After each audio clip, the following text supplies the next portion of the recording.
Welcome to the Tej and Praveen academy. अभी तक हम लोग सेट के 3 लेक्चर्स पढ़ लिए हैं और पिछले लेक्चर में हम लोगों ने पढ़ा के सेट्स के बारे में पढ़ा था, इक्वल सेट्स, इक्विवेलेंट सेट्स। तो अगर आप लोग उस प्रीवियस वीडियो को नहीं देखे हैं तो उस प्रीवियस वीडियो को जाकर प्लेलिस्ट सेक्शन में आप जाकर देख सकते हैं। हम उसी लेक्चर को आगे कंटिन्यू करेंगे और आज हम लोग अलग अलग डिफरेंट टाइप्स ऑफ सेट्स के बारे में हम लोग पढ़ेंगे। ठीक है, जैसे सबसेट के बारे में, प्रोपर सबसेट के बारे में, यूनिवर्सल सेट के बारे में, सुपर सेट के बारे में। तो सबसे पहले हम लोग पढ़ते हैं पहला टॉपिक और वो है सबसेट के बारे में। सबसेट, देखिए सबसेट कहने का मतलब यह होता है कि सपोज दैट अगर हमारे पास 2 सेट दिए हुए हैं, सपोज दैट अगर हमारे पास सेट ए और सेट बी 2 सेट्स दिए हुए हैं, अगर सेट ए का एवरी एलिमेंट, अगर सेट ए का एवरी एलिमेंट सेट बी के एवरी एलिमेंट के बराबर है, कहने का मतलब अगर सेट ए का एवरी एलिमेंट सेट बी के एवरी एलिमेंट में, अगर सेट ए का अगर हम बात करें और सेट बी का बात करें तो जो भी सेट ए का एवरी एलिमेंट है वो सेट बी से क्या करना चाहिए, बिलोंग करना चाहिए। तब जाकर हम कहते हैं कि ए जो है बी का सबसेट है। और हम लोग कभी भी सबसेट को डिनोट करने के लिए हम इस साइन का प्रयोग करते हैं। ये ग्रेटर देन का साइन नहीं है, ये ग्रेटर देन का साइन नहीं है, it is the sign of the subset. ध्यान दीजिएगा इस बात को। तो यहां पर हमने क्या लिखा हुआ है, A is the subset of B. अगर सपोज दैट वो सबसेट नहीं रहेगा बी का तो हम क्या लिखेंगे, A is not the subset of B. अगर दूसरे शब्दों में अगर हम इसको बोले तो हम ऐसे बोल सकते हैं कि अगर ए जो है बी का सबसेट है तो इसका मतलब यह होता है कि अगर ए का कोई एलिमेंट अगर स्मॉल ए है, क्योंकि आप जानते हैं कि हम लोग सेट को रिप्रेजेंट करने के लिए कैपिटल लेटर का यूज करते हैं और एलिमेंट को रिप्रेजेंट करने के लिए हम लोग स्मॉल लेटर्स का प्रयोग करते हैं। तो अगर सपोजेट अगर हमारे पास कोई सेट गिवन है और उस सेट ए का कोई एलिमेंट है ए, तो इट्स इंप्लाइज दैट, इस साइन का मतलब होता है इट्स इंप्लाइज दैट कि ए जो है बी का भी एलिमेंट होगा। एक एग्जांपल लेते हैं और आपको अच्छे से और समझ में आएगा कि सपोज दैट अगर हमारे पास सेट ए दिया हुआ है 1 2 3, तो आप देख सकते हैं कि 1 जो है बी में बिलोंग कर रहा है, 2 जो है ये 2 जो है बी में बिलोंग कर रहा है और 3 भी जो है वो बी में बिलोंग कर रहा है। यानी कि हर एक एलिमेंट ए का जो है बी में जरूर से जरूर बिलोंग कर रहा है। इसका मतलब यह होता है कि A is the subset of B. एक और इंपॉर्टेंट पॉइंट आपको ध्यान देने वाला है कि अगर सपोज दैट अगर हमारे पास कोई सेट दिया हुआ है और उसके नंबर ऑफ पॉसिबल सबसेट्स पूछ रहे हैं, ठीक है, तो नंबर ऑफ पॉसिबल सबसेट जो होते हैं वो 2 के पावर में n हो जाते हैं और n जो है बाबू नंबर ऑफ एलिमेंट्स है। n क्या है, नंबर ऑफ एलिमेंट्स है, नंबर ऑफ एलिमेंट्स है। ध्यान दीजिएगा इस बात को। जैसे में सपोज दैट अगर हम बी का बात करते हैं तो बी में आप देख सकते हैं कि इसमें टोटल 4 एलिमेंट्स है। तो हम 2 के पावर में n करेंगे, यानी कि 2 के पावर में 4 करेंगे, तो 2 के पावर में 4 करेंगे तो हमारे पास कितने सबसेट आएंगे, 16 सबसेट्स आएंगे। आइए हम लोग आगे चलते हैं और आगे हम लोग डिस्कस करते हैं। आगे हम लोग डिस्कस करते हैं। अब हमारा जो नेक्स्ट टॉपिक है वो है सुपर सेट। ध्यान दीजिएगा, अब हम लोग पिछले टॉपिक में देखें वो क्या था, सबसेट था। अब हम नेक्स्ट बात करते हैं सुपर सेट के बारे में। सुपर सेट किसे कहते हैं, सपोज दैट अगर हमारे पास 2 सेट्स दिए हुए हैं ए और बी, अगर बी जो है हर एक एलिमेंट्स जो ए में है उन सारे के सारे एलिमेंट्स को कंटेन करता है, कहने का मतलब अगर बी जो है वो ऑल एलिमेंट्स ऑफ ए को कंटेन करता है तो हम बी को क्या कहेंगे, बी को हम बोलेंगे ए का वो क्या है, सुपर सेट है। और हम लोग इसको क्या करते हैं, B is the superset of A, इस साइन से हम लोग डिनोट करने का उसको हम लोग काम करते हैं, यानी कि इस तरह से हम लोग डिनोटेशन का काम हम लोग करते हैं। हमेशा आपको ध्यान देना है, हम जितना भी सेट पढ़े हमेशा आपको साइन के ऊपर ध्यान देना है, क्योंकि आगे चलकर जब सेट का इंपॉर्टेंस, जब आप प्रोबेबिलिटी चैप्टर को पढ़िएगा, then these science are very important. तब आपको यहां पर लिखा नहीं रहेगा सुपर सेट, तब आपको यहां पर साइन के माध्यम से डिनोट किया जाएगा। आगे चलते हैं, एग्जांपल समझते हैं और अच्छे से समझने के लिए। सपोज दैट अगर हमारे पास बी एक सेट दिया हुआ है जो कि क्या है, आप देख सकते हैं ये सेट ऑफ इंग्लिश अल्फाबेट्स है, ABCDEFGH डॉट डॉट XYZ, और एक ए सेट दिया हमारे पास जो कि सेट ऑफ वॉवेल्स है। तो इसका मतलब यह है कि आप देख सकते हैं कि ए जो है इस सेट से बिलोंग कर रहा है, ई भी इस सेट से बिलोंग करेगा, आई भी इस सेट से बिलोंग करेगा, ओ भी बिलोंग करेगा, यू भी बिलोंग करेगा, यानी कि हर एक एलिमेंट जो है ए का वो बी में क्या करेगा, बिलोंग करेगा। इसका मतलब यह हो रहा है कि बी क्या है, बी जो है इसका सुपर सेट है। और एक और पॉइंट यहां पर ध्यान देने वाला यह है कि यहां पर आप देख सकते हैं कि ए जो है वो क्या है, बी का सबसेट भी है। तो आगे चलते हैं, आगे हम लोग बात करेंगे प्रॉपर सबसेट के बारे में।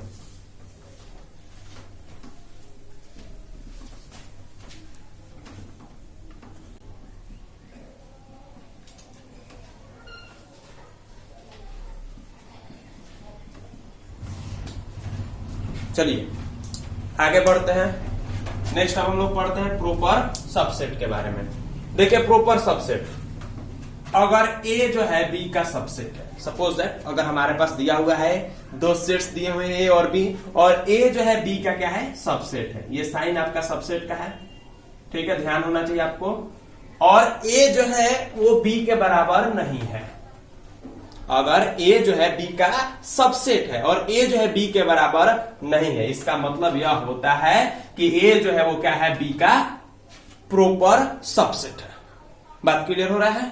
आगे चलते हैं, एग्जांपल्स देखते हैं थोड़ा सा। उससे पहले एक पॉइंट को डिस्कस कर लेते हैं कि अगर हमारे पास कोई सबसेट दिया हुआ है तो अगर हमको फाइंड आउट करना है कि उसमें total number of proper subset कितने होंगे, total number of proper subset. तो total number of proper subset का फॉर्मूला होता है 2 के पावर n-1, जहां पर n क्या है, नंबर ऑफ एलिमेंट्स है।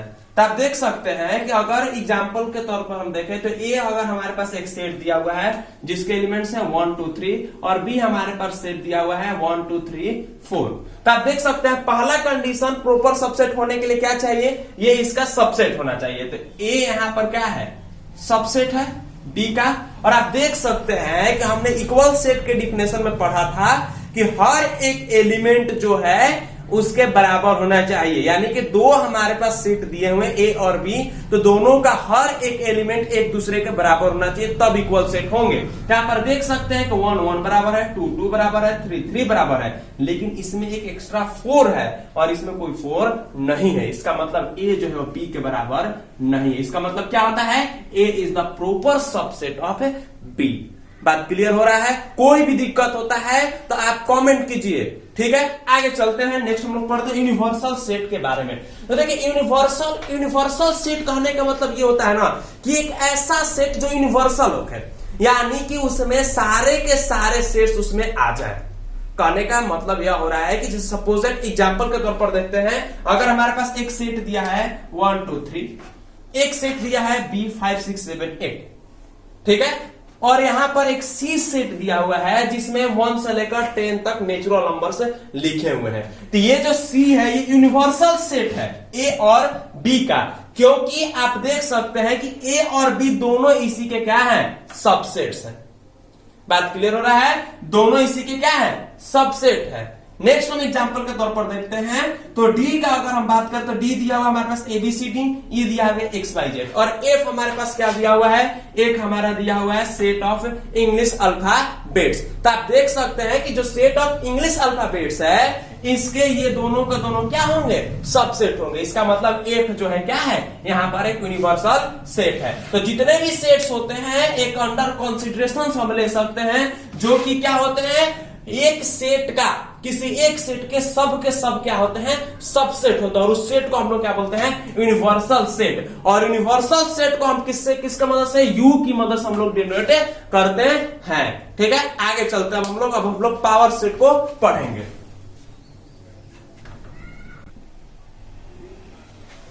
चलिए आगे बढ़ते हैं हम लोग और पढ़ते हैं हम लोग पावर सेट के बारे में, ठीक है। सपोज दैट अगर हमारे पास कोई सेट ए दिया हुआ है और उस सेट ए के जितने भी सबसेट बनेंगे उनका टोटल नंबर को हम लोग क्या करते हैं, पावर सेट से डिनोट करने का हम लोग काम करते हैं, ठीक है। और इसको हम लोग कैसे डिनोट करते हैं, power set of A. Suppose that अगर हमारे पास एक सेट दिया हुआ है, एग्जांपल के तौर पर लेते हैं, एक सेट ए दिया हुआ है 1 2 3, तो इसके पावर सेट क्या बनेंगे, जितने भी इसके टोटल नंबर ऑफ सबसेट्स होंगे वही क्या होंगे, इसके पावर सेट होंगे। ध्यान दीजिएगा कि आप देख सकते हैं अगर ए का अगर हम सबसेट्स का निर्माण करते हैं तो ए का सबसे पहले एक इम्प्टी सेट, दूसरा 1 2 3 1 2 2 3 1 3 1 2 3, यानी कि इसके ये सब क्या है, टोटल नंबर ऑफ सबसेट्स हैं, ये सब इसके पॉसिबल सबसेट्स हैं। और आप देख सकते हैं ये किसके बराबर है, 2 के पावर n, यानी कि इसमें कितने एलिमेंट्स हैं, 3 एलिमेंट्स हैं। तो 2 के पावर में 3 करेंगे तो कितना हो जाएगा 8, 1 2 3 4 5 6 7 और 8, यानी कि कोई भी अगर हमारे पास सबसेट दिया होगा उसका हमको पावर सेट फाइंड आउट करना होगा कि उसमें कितने एलिमेंट्स होंगे, तो हम सिंपली क्या कर देंगे, उसके टोटल नंबर ऑफ सबसेट्स वाला जो फॉर्मूला होता है उसी को हम लोग क्या करेंगे, यूज करेंगे। आइए कुछ इंपॉर्टेंट पॉइंट्स है उनको ध्यान में रखते हैं हम लोग। सबसे पहली बात कि हर एक सेट जो है वो खुद का सबसेट होता है। आप देख सकते हैं कि यहां पर ए 1 2 3 ये जो है एक सेट है और इसका ये खुद का भी ये क्या है, सबसेट भी। आप देख सकते हैं कि हमने पावर सेट में इसको भी क्या किया है, डोनेट करने का हम लोगों ने काम किया है। नेक्स्ट हम लोग बात करते हैं जो एम्प्टी सेट होता है, जो एम्प्टी सेट होता है वो हर एक सेट का सबसेट होता है। आप देख सकते हैं यहां पर हमने 5 से एम्प्टी सेट को डोनेट करने का हम लोगों ने काम किया है। एक बात को यहां पर नोटिस कीजिएगा, एक बात को जरूर ध्यान रखिएगा, कभी भी जब आप एम्प्टी सेट को लिखते हैं तो हमेशा आप या तो 5 से दर्शाइएगा या फिर ब्रैसेज और उसके बीच में कोई एलिमेंट नहीं होना चाहिए। कभी भी आप इसको इस तरह से नहीं लिखिएगा, क्योंकि अगर आप इस तरह से लिख देंगे तो इसका मतलब यह होता है कि इसमें एक एलिमेंट है, तो ये आपका एम्प्टी सेट ना होकर सिंगलटन सेट हो जाएगा, यानी कि ये क्या है, गलत है। एम्प्टी सेट को दर्शाने का तरीका या तो ये है या तो ये है। नेक्स्ट हम लोग एक और पॉइंट को ध्यान देते हैं कि किसी भी फिनिट सेट का जो टोटल नंबर ऑफ सबसेट्स होता है जिसमें n एलिमेंट्स होते हैं वो किसके बराबर होता है, 2 के पावर n के बराबर। इसका मतलब यह होता है कि पावर सेट जो होगा उसमें कितने एलिमेंट्स होंगे, 2 के पावर n एलिमेंट्स होंगे। आगे चलते हम लोग और कुछ इंपॉर्टेंट पॉइंट्स की तरफ हम लोग ध्यान देते हैं।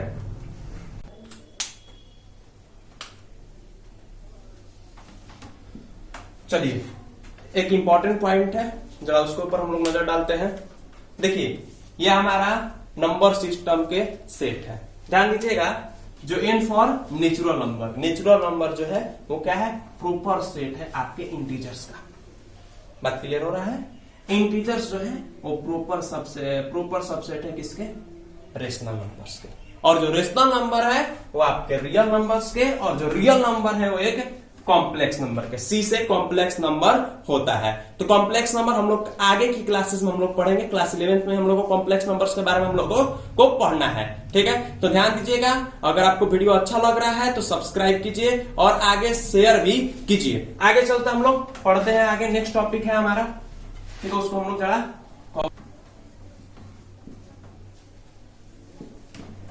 चलिए अब जो है हम एक क्वेश्चन को डिस्कस करेंगे। ये एनसीईआरटी का एग्जाम्पलर प्रॉब्लम्स है, इसके बारे में हम लोग थोड़ा सा डिस्कस करते हैं। क्वेश्चन दिया हुआ है 2 finite sets have m and n elements. 2 finite sets हैं और उनके पास 2 एलिमेंट्स कितने हैं, m और n है। The total number of subsets of the finite set is 56, more than the total number of subsets of the second set. यानी कि पहले वाले फिनिट सेट का जो टोटल नंबर ऑफ सबसेट है वो 56 क्या है, सेकेंड वाले सबसेट से क्या है, 56 ज्यादा है। तो find the value of m and n। तो m और n का हमको क्या करना है, वैल्यू फाइंड आउट करना है। आइए इसको हम लोग बनाते हैं, कैसे बनेगा, ठीक है। सबसे पहले बात हम लोग जानते हैं टोटल नंबर ऑफ सबसेट्स क्या होता है, 2 के पावर में n होता है, उसके जितने एलिमेंट्स होते हैं। तो सपोज दैट दोनों सेट हम मान लेते हैं, तो एक का क्या हो जाएगा, 2 के पावर m हो जाएगा, ठीक है, और एक का क्या हो जाएगा, 2 के पावर n हो जाएगा। और दोनों के बीच का डिफरेंस कितना दिया है, 56, यानी कि पहले वाला जो है वो 56 का है, सेकंड वाले से ज्यादा है, यानी कि दोनों का डिफरेंस कितना है, 56, ठीक है। आगे चलते हैं, 2 के पावर m माइनस 2 के पावर n। 56 को हम लोग लिख सकते हैं, 56 को लिख सकते हैं हम लोग 64 माइनस 8। आगे लिखते हैं, यहां से हम 2 के पावर n कॉमन लेते हैं, तो ये हो जाएगा 2 के power m minus 1 minus 1 equal to, यहां से सपोज दैट अगर हम 64 को करते हैं, एक स्टेप यहां पर देख सकते हैं आप, 64 को हम लिख सकते हैं 2 के पावर में 6, और हम लोग 8 को लिख सकते हैं 2 के पावर में 3। तो अगर हम यहां से क्या करते हैं, सपोज दैट अगर हम यहां से 2 के पावर 3 को कॉमन हम ले लेते हैं, यहां पर क्या बचेगा, 2 के पावर में 3 माइनस 1।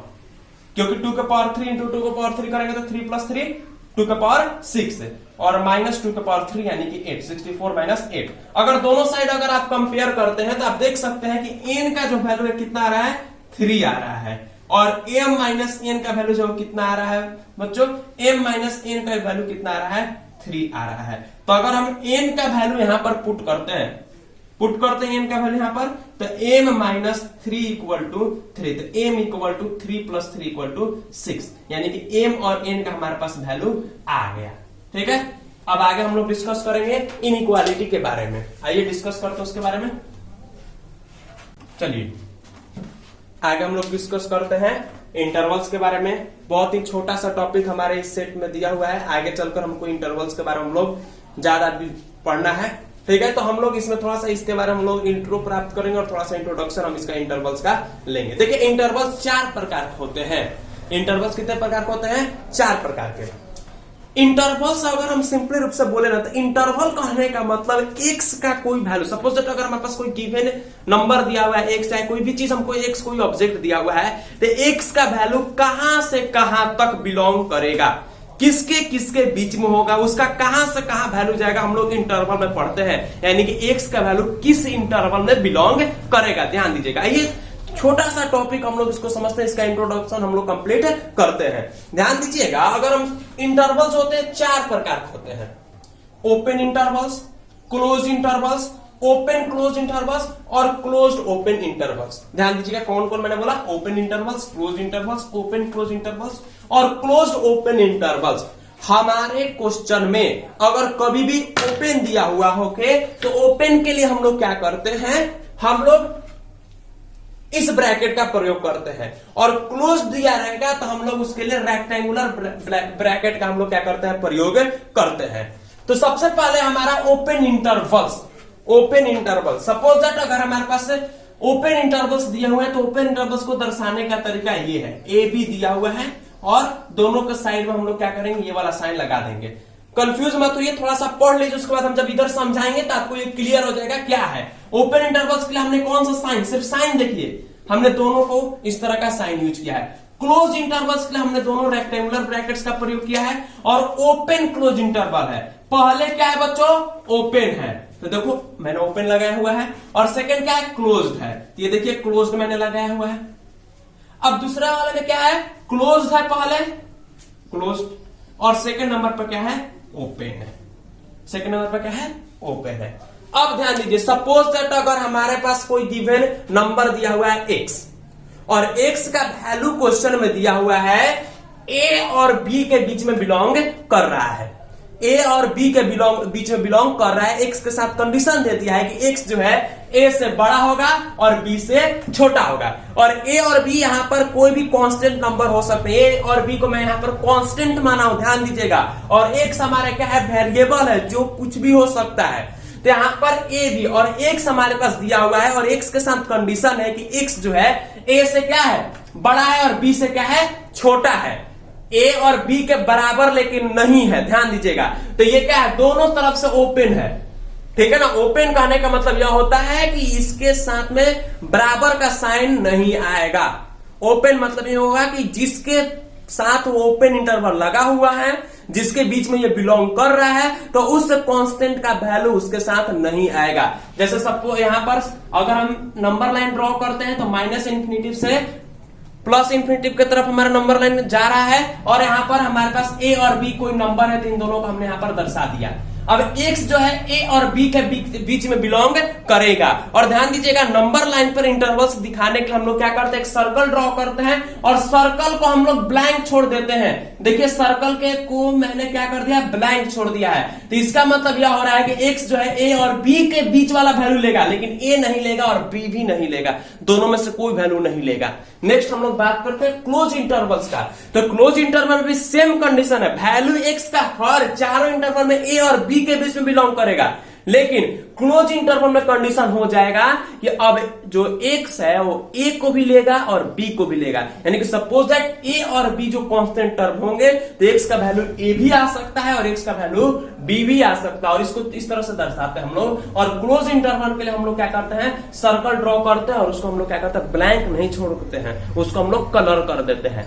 नेक्स्ट हम लोग बात करते हैं open close interval. Open close interval यानी इसका मतलब यह हो रहा है कि x जो है, x का जो वैल्यू है a से बड़ा होगा, b से छोटा भी हो सकता है और b के बराबर भी हो सकता है, लेकिन a से क्या होगा, बड़ा ही होगा। बात क्लियर हो रहा है। और इसको हमने इस तरह से दर्शाया है, b के ऊपर क्लोज है तो हमने इसको क्लोज कर दिया है, बंद कर दिया है। बात क्लियर हो रहा है। नेक्स्ट हम लोग बात करते हैं क्लोज्ड ओपन का। तो यहां पर a के ऊपर ये क्लोज्ड है तो हमने यहां पर क्लोज दर्शा दिया है, और b के ऊपर ओपन है तो हमने ओपन दर्शा दिया। एक पॉइंट को हमेशा ध्यान रखिएगा, जब कभी भी आप इंटरवल्स ड्रॉ करते हैं और जब कभी भी आप इंटरवल्स लिखते हैं तो ध्यान दीजिएगा, अगर माइनस इन्फिनिटिव और इन्फिनिटिव होके, ठीक है, कहीं पर भी इन्फिनिटिव है, a और इन्फिनिटिव आ जाए b के जगह पर, यहां पर इन्फिनिटिव आ जाए और यहां पर b आ जाए, तो हमेशा इन्फिनिटिव के ऊपर हमेशा ओपन इंटरवल होता है।